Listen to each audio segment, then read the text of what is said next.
Hello guys, you're welcome back to Photographics Academy. All right, so today I'm going to be teaching you step by step on how I was able to change this image from something flat like this to this amazing composition you are looking at right here.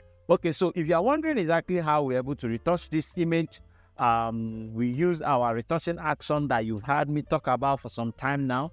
Done for you retouching action was what we use to retouch the image and bring it to this level. So if you want to watch a video on exactly how to use Done for you for your retouches, just go and check the description of the video in the link below and you will be able to get exactly what I'm talking about. All right, so we have a giveaway that we are doing for you in this particular tutorial. We are giving out the background that we are using in this tutorial to you for free, so you can try out in your own workflow and your workspace and see if it works for your own images and all of that. So without wasting your time, let's get started. The first thing I'm going to do is I'm going to make a quick selection of my subject.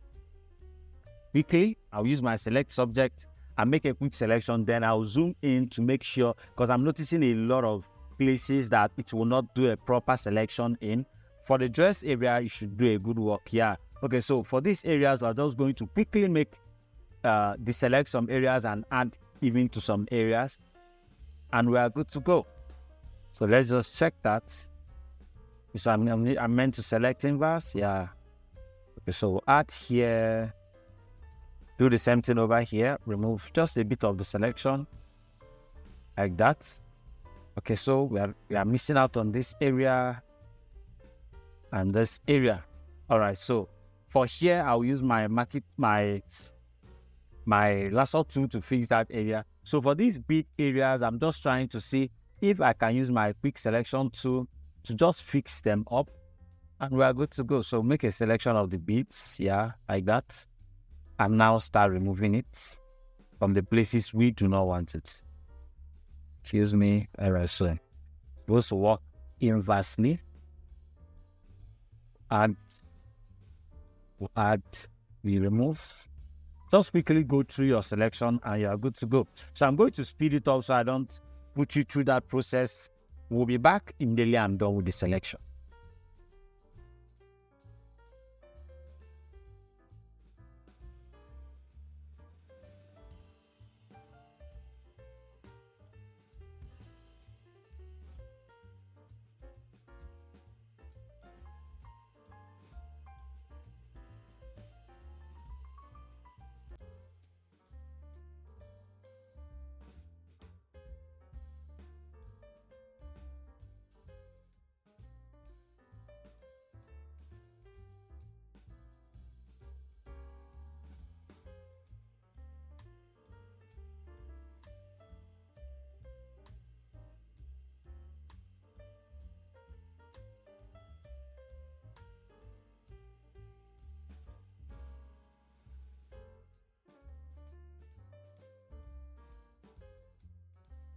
Okay guys, we are done with the selection. Okay, so I wanted to start it from here because I needed to show you one or two tricks that you may not be aware is right there in your Photoshop. Now, when it comes to making selections in Photoshop, especially for objects like this, an object that have definite shapes, pen tool is the most advised one to use because it gives you a lot of flexibility. Let me show you what I'm talking about. So let me quickly let me feather this by 2, then create a mask for it. Just in a minute, let me show you. So if I create a solid color adjustment layer, let's say something like black, let's see how that goes. Yeah, if I create a solid color adjustment layer for this, so when you do black, you are going to notice that it's kind of fading in, blending in, but it's not. Look at the edge, you can see some white halos. Let me try maybe somewhere like red. Yeah, so red will blend in perfectly. Let's see white will blend in perfectly. But look at the shape, this whitish color that comes out at the edge of your image when you make selections with your lasso tool. So this is exactly the advantage that pen tool gives you. This is the advantage that pen tool gives you when you make selection with a pen tool. Even if you create a solid color, you wouldn't see this. Now, I'm going to show you 2 quick tricks that can even help you avoid this without using a pen tool. So the first one is that you can go to your select, you can go to your modify, Then I think it's expand that brings it in. Let's check. I'm not so sure exactly. So we're keeping it at 2. Okay, so expand, when you are selecting your background, expand pushes in the selection inwards. Now that we pushed it in, let me also feather it again by 2 and create a mask.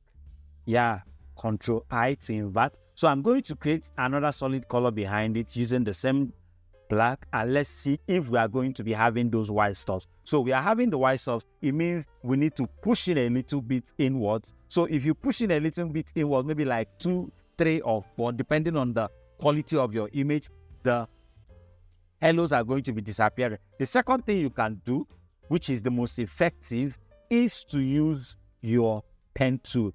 And to use your pen tool, let me show you how you can get that done quickly. So I'm going to go back to our polygonal software in history. So what I'm going to do is I'm going to right click and go to make work path. So I'll keep it maybe like 2 pixels. So make work path means that it's going to load up your selection as a pen tool selection. So if I use the pen tool to select this image, this is exactly what I'm going to have in my selection. Just that we may need to do a little bit adjustment. So when you have converted into a pen tool selection, go and now pick up your pen tool, right click on the image, and now make a selection. Feather it by 1 if you have to feather. Now we are having a pen tool selection. If I create a mask for it and right click, so if we create a solid color adjustment layer for this, you are going to notice that it gives you exactly the sharp edges that pen tool gives you. Look at that. Amazing. So this is one of the ways you can find your way around using a pen tool if you feel it's difficult for you to use. But trust me, pen tool is still one of the best you can use out there. So that was what I wanted to show you quickly. So let's get started. Now we have our selection, but before we have this, I think I need a duplicate of the background. So I'm going to make a duplicate here. Then I'm going to convert this into a mask. So when we close this, we have our mask properly loaded. So the reason I'll show you the reason why we created that background below it. Okay, let's get started. So this is our background that we're planning to use. We're going to make a few adjustments to it. One of the adjustments I want us to make is I want us to convert this area into a pure white. So to do that, I'm just going to pick up my magic wand tool and make a selection of all those areas.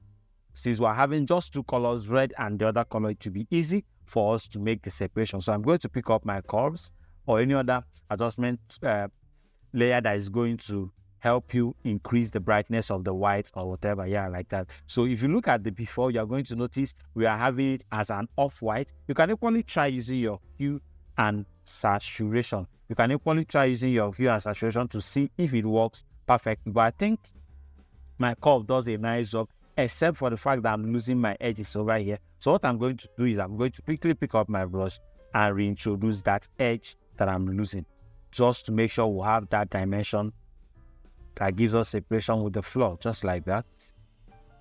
Okay, we are good. So we can increase this back and we'll have our dimension back. So let's now blend it in, just make it look so seamless and smooth. Yeah, like that. Just like that, and we're good. Okay, so we'll have it right there. So I'm going to merge it together, convert it into a layer, into an unlocked layer, and now drag and drop over my image. Now, the reason I'm doing drag and drop over my image, not dragging my image over my object, is because if I drag my object over my image, my object is going to assume the quality of the background, which I'm not so sure if it's very high in detail. I don't know if it's better than my image in terms of resolution. So I would prefer to drag my background and place on my image and start working from there in case we need to have those curves. Now, there are a few things I want you to do before we start working. The first thing is that you need to convert your background layer into a smart object so that you will not lose pixels, and also convert your image into a smart object as well, so you wouldn't lose your pixels. So when you've done that, make sure that your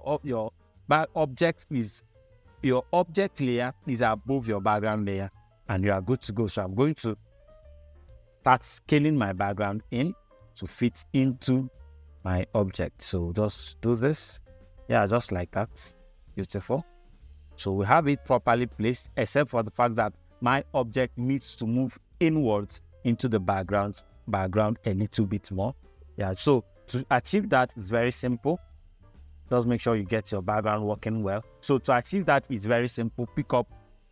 Select your objects and scale your object in. So this is the reason why we converted to a smart object, so that when we scale in and scale out, my object still maintains its original size. We do not lose any form of pixel. So we wouldn't need to do a lot of scaling in. All we need to do is to use our eyes and find the anchor point. So I think this is where her neck is supposed to be.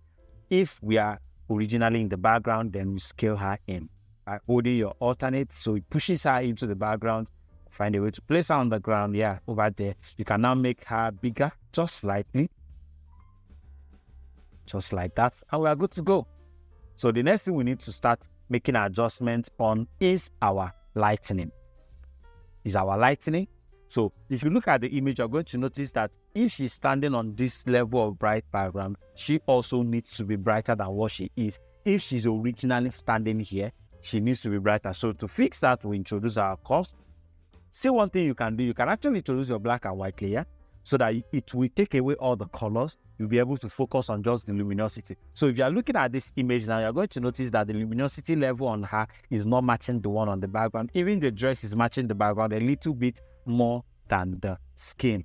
So what we'll do is that above the object layer, below the black and white, we'll create a curves adjustment layer, clip it to our image, and start making adjustments based on that. So as you are moving your brightness, you are now noticing that you are trying to match your brightness with that of the background. Very important. So if we didn't clip, it's going to be brightening up everything, but we needed it just on the object. So do not bother about the color, focus on the luminosity. So we'll make the adjustment. So I think the dress is properly brightened up now, but the skin is not yet fitting in. So what we're going to do is that we're going to create one more curves adjustment layer, clip it as well, and brighten up for the skin. So I think the skin works now. So we'll press Ctrl-I to invert that particular mask, and we'll use our brush to paint in just on her skin. Painting just on her skin, just to make the luminosity levels match seamlessly, like that.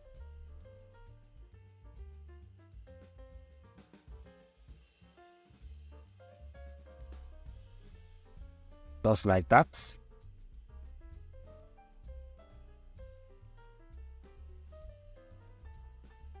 Okay, so have her skin properly illuminated. I think it's running here and here. All right, so now we can remove our black and white. Look at it. Look at it. Let me group the curves. Let's see if that will work. I'm not sure. Oh, it worked. Okay, so this is the image without the curves when we didn't match the luminosity. But just look at it again. Just by matching the brightness, it's already looking realistic. So all that is remaining is for us to introduce very realistic shadows to make her blend into the background, color grade our image, and do one or two manipulations, and we are done. So the major work in especially using this kind of effect is to make sure your luminosity is matching. Now we can decide to make her a little bit bigger. Sorry, her, not the background.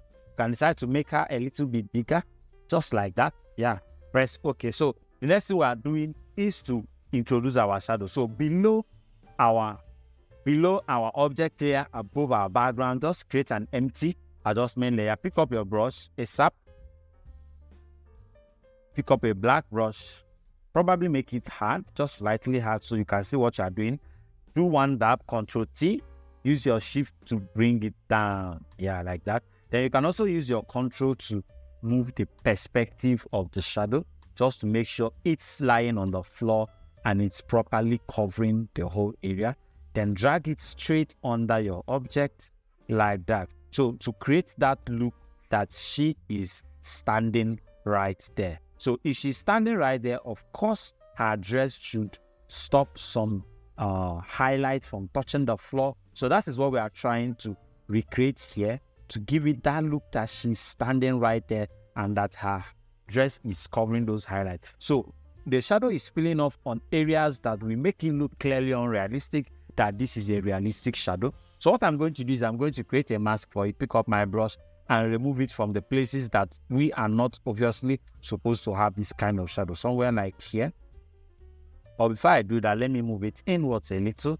Yeah, like that. So pick up your brush and just clean up somewhere like here.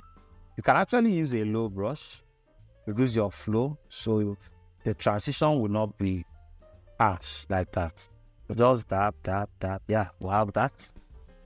Just a little dabbing here and there. Here and there. Nice. Okay, so let's look at it again. So this is it without the shadows. This is it with the shadows. Look at the way it's already making the whole thing match. So we're going to obviously reduce the opacity just slightly. Make sure it's looking very realistic. So one more thing we can do is to use our puppet wrap to just bend the edges of her dress to make sure it's clearly sitting on the floor. To make sure it's clearly sitting on the floor. Just like that. So we'll zoom out a little to see what we are doing. So we obviously will keep a point here. Keep a point here. Keep a point here. Keep a point here. Keep another point here. So we can be able to make the adjustment at this area. So from here, we start dragging things in like this, like that. From here, sorry, I wasn't supposed to do that. Start dragging. Sorry, that was all good. From here, dragging just like this. Yeah. And place another point here just to make it look floral. So we'll drag out from here as well. Place another point here to drag it down. So all we're trying to do is to make sure she touches the floor. So we'll put another point here, drag it down. I think we need to come down a little bit more here. And okay, that was too close, so we'll try one more here. Just to make things look very, very realistic. So we'll pull this down a little bit more. So the last one we'll place is right here. I need to drag this area down a little. And we are good to go. So let's press OK and see what we have. So let's zoom out. Okay, so thank God we are working on a smart object. It will allow us to unload and reload the puppet wrap and even make adjustment if we want to make adjustment. So this is the image without the puppet wrap. Look at the way she's hanging. But the moment we place the puppet wrap, it brought her to the floor of the image. Now we can even pull down our shadows just a little more to still match up with the little adjustment that we made. Yeah, just like that. Just like that. And we are good to go. So look at the image without the shadows. Look at it with the shadows. Look at it without the puppet wrap. Look at it with the puppet wrap. Beautiful. So we already have it matching. The next thing we need to do is just color grade her skin tone to really, really look very, very realistic and matching with this. So the skin tone we are trying to achieve is something fair and warm. So I'm just going to pick up my solid color ASAP. Of course, I know you guessed that. And I'm going to use it. So I'm going to just create a solid color adjustment layer over here. Pick up something very warm. Yeah, somewhere around here. Press OK. I'm going to hide it and make a selection of our skin tone. To do that, I'll be needing a duplicate of this image over here. Okay, so we need to delete these smart filters that we have here. So I'm going to rasterize this particular one so that we'll be able to create one more mask on the image. So when I rasterize, I'm going to create a mask for it, or rather, I'm going to go into my select, go to color range. You guessed I was going to use that. This has become my favorite way of selecting skin tones lately. It just gives me a very quick result and somewhere I can start working on. So I'm going to pick this remaining area that we are not selected.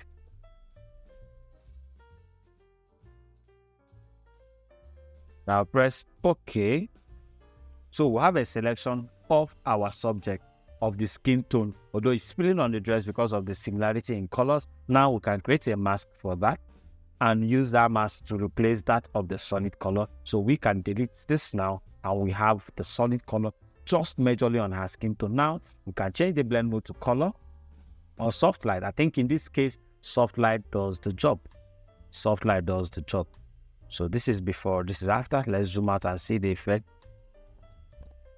So this is before, this is after. Yeah. Okay, so this is before, this is after. Amazing skin tone we have here already. I don't think I need to make adjustment to that except to see if my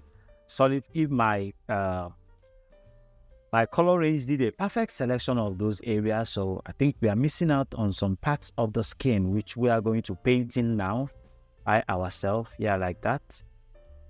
Just move around. See if you have a very nice selection. I think we are good.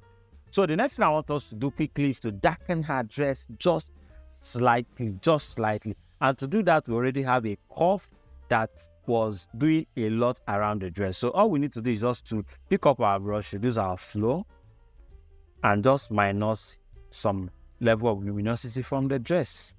Just like that.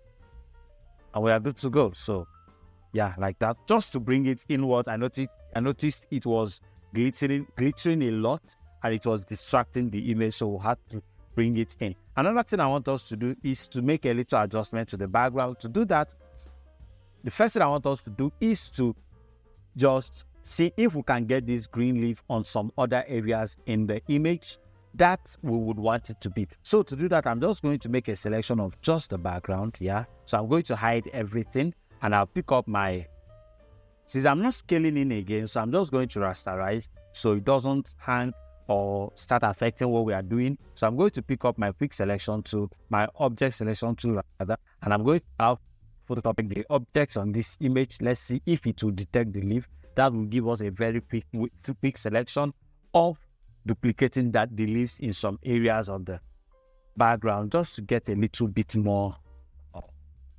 drama in the image.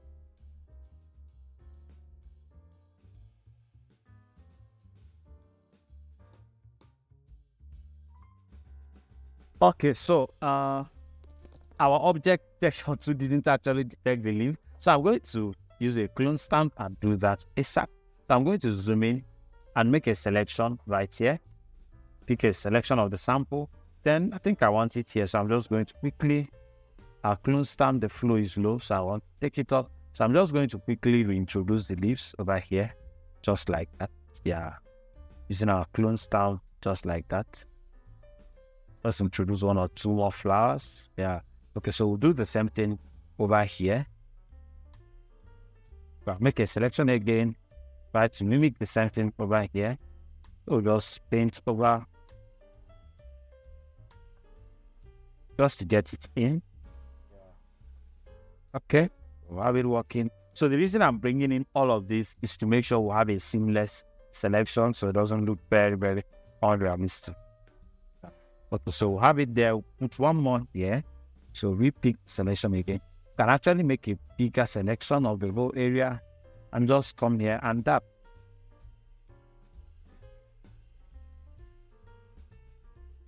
Just like that. So we'll have the green touching some areas of the background. So I think we are good to go. The next thing I want us to do is to add a little bit more saturation and attention to the reds. So to do that, I'm going to go to my hue adjustment layer, select my hue, select the hand tool, and just click on any red. Of course, all of them are reds. So I'm going to increase the saturation. So you're going to notice as I'm increasing or decreasing, it's increasing the saturation of the reds. That's it. You can even decide to just be mad with it and be creative. So for this one, I want my reds to pop. So I'm going to pop it a lot of saturation. If possible, increase the brightness. But the problem is that it's spilling on my background just slightly. So to fix that ASAP, I'm going to come down here and just minus it from the magenta area, because obviously the red is around the orange area. So this one was picking a lot of the magenta. So I'm just going to crush it down towards, so maybe I'll try increasing to see if it's spilling really on the magenta area. So it's not. So we're trying to find exactly why it's touching the background, and we're actually not seeing anything working there. So it's obvious it didn't touch the background. So we'll stick to that. Didn't touch the background. So now that we have it saturated and all of that, we will now reopen our layers to just bring everything we did back. Yeah, so we are removing the black and white. I'm using that again. So we'll have the, look at the hue and saturation. So if we didn't saturate the reds, we are dim and down. So the moment we saturated, everything started popping up. So one thing I want to see is if I can bring a relationship between the image and the background. We can actually decide to change our dress to red and see what that does for us in the image. But that is going to be a lot of work. That's going to be a lot of work because of some tiny areas in the dress that we need to make selection and to make the video a lot longer. So one more thing we can do is to actually spill or drop some petals on her and the dress just to make it look like she's standing right in that shot. So to do that, I'm going to quickly pick up my pick selection tool. Where is it? Okay, so I'm going to quickly pick up my pick selection tool and make a selection of any of the rose petals, especially the ones falling down. Yeah, especially the ones falling down. So we just pick this, go to layer here, copy. So have it copied. Can now move it around. Of course, try to bring it to the topmost part of the image, somewhere around here. Get that. We want to place this. Yeah, so it may appear just on top of our dress. So we can drop this on her dress here. Probably make it a bit bigger. So we can just move it around, probably between the outside and the clothes. Yeah, just like that. Make another one, duplicate, Ctrl J, bring it somewhere here. You can flip this so it doesn't look uniform with the other one. I just want to turn it around, yeah, like that. Let's see what we have. Okay, so just in between the outside and the dress, maybe somewhere here. Do one more. Bring it up here. Do one more. Why am I not seeing it? Okay, so we'll do one more. Make it small. Can as well turn it around. Well, okay. See what you have. Yeah, like that. I like the way it's touching there. Then we also duplicate that small one and just place it somewhere where it again, place it somewhere where it again, place it somewhere here. Just like that. So the last one will drop it somewhere around her hair like that, as if it's falling on her. As if it's falling on her like that. So it brings the whole thing together. You can actually drop one more here. Okay, I think that one looks distracting. Beautiful. The hair on, I think it's also distracting. So I'm going to remove it from the hair. And we are good to go. So look at that. A lot that you can actually do in this image. You can actually use your liquify to make adjustment to the dress area. Or even take a part of the dress. I think this part is looking so nice. And make a selection of here. Drop it over here to use that cover of this area just to give it that floral look. Or you can do anything you want to do. Just be creative and be mind-blowing. So the last thing we'll do is to create a global color grading for the whole image and probably create a vignette effect just to bring the whole thing together. So the first thing we'll do is to create a vignette effect. So I'm going to pick up my cups, yeah, like that. So the cup is actually meant to affect everywhere, but my highlight wasn't permitting that. So I'm going to leave the vignette effect. I'm just going to go to my photo filter. Of course, you know, I'm going to do that. So reduce it, obviously. Yeah, very low. Create a stamp visible layer. Go to my lookup table. Just see if there's a filter there that will make the whole thing look so nice. Okay, so I think I like what I saw here. So I'm going to drop this down. Beautiful. So I like the saturation that brings to the whole shot. And we are good to go. So what we can do is to create a stamp visible layer again. You can now delete everything you have from here downward. So everything we have here, it's all inside here. So I need to crop the image and it's going to look messy if I do that. So I need to delete all of these. That's how we created the stamp visible layer. So I'm going to delete all of this. And we have just one layer to work with. You can now decide to crop in, just to bring in the whole thing together. Press enter and we are good to go. So this is exactly how we are able to create this image. Let me create a snapshot so we don't lose our history. So this is the image when we came into Photoshop. Of course, like I said before, the image was retouched using our done for you retouching action. So with all the composition, this is what we are able to create. Thank you for watching this amazing video to this point. Remember that the background will be giving it to you for free to try on your own images and see how it works for you. I sincerely forgot. We are running a campaign that allows our fans and our followers to submit their images for us to retouch live on YouTube and show you how you can create amazing, stunning images. Like this particular one was submitted by DON-GENIC Photography all the way from Nigeria in Anambra State. Amazing photographer. Just the way it's spelled out. Go and check him out on all his handles. You will see the amazing work he is doing. So, like we just gave him a shout out, we'll be giving every other person that we're using their image a shout out just to boost your own visibility and bring you into a place of visibility. That is our own way of giving back to our fans and our followers to keep their business going. Thank you so much for watching this amazing video. Make sure you are subscribed to our YouTube channel and click on the notification bell to get notified every single time we drop a new video. Thank you.